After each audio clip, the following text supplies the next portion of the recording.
Mga katsing, hansag namin. Nilagyan namin ng extension yung hansag namin mga katsing.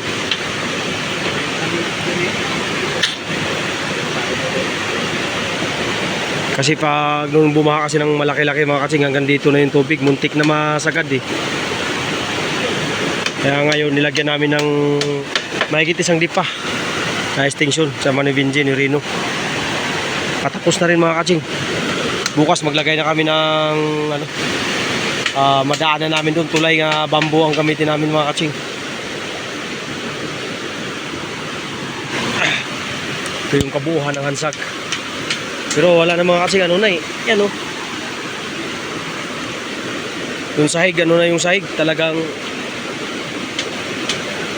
kasi swerte na to kung makaabot hanggang November to mga katsing. Kasi ting baha na dito sa amin. September, October. Ting baha na. Malaki na yung mga baha. Wasak-wasak na yung luna ko mga katsing. Yung nilagay dito.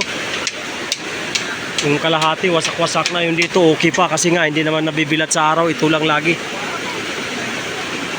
Yung luna kong malaki nandun, magagamit pa sa susunod yan. Okay pa eh.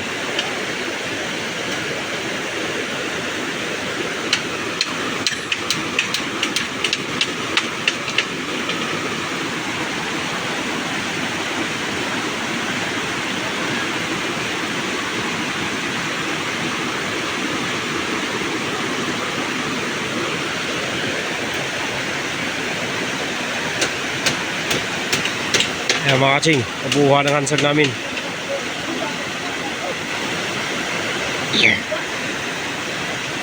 Pero katulog yung alaga ko.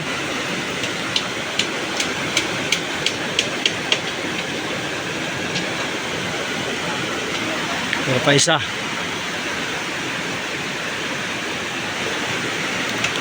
Manivinji.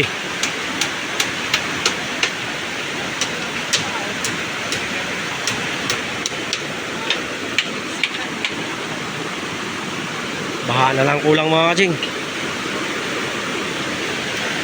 Yan yung ilog namin, dalawa. Dito lang nahuhuli yung mga palos na pinupost ko mga katsing. Mga dulupingan, ulang. Dito lang sa ilog na to.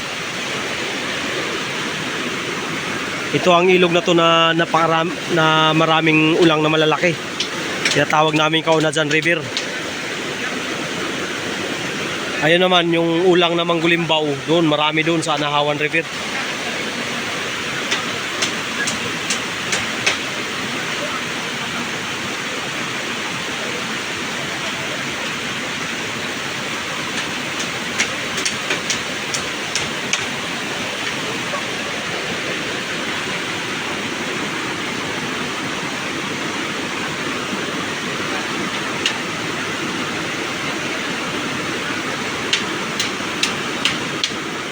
Ang dumi mga katsing, daming dahon. Linisan namin, nabubuhay yung mga kahoy na nilagay namin. Ayan o. Kaya matibay yung mga kahoy sa ilalim niya kasi buhay. Kung hindi matibay, yung ino na lang. Pero ayos pa naman yung mga sahig niya. Tatagal pa yan.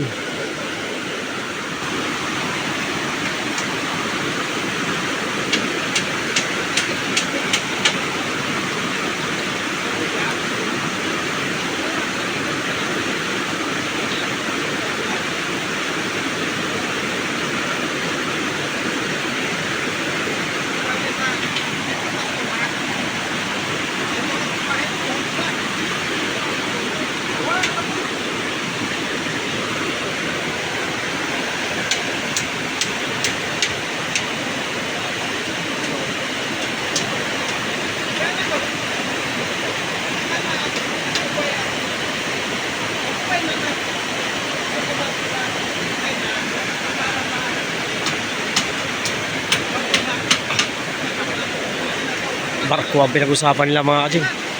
Mahilig siya sa mga balita tong mga udzuan ko.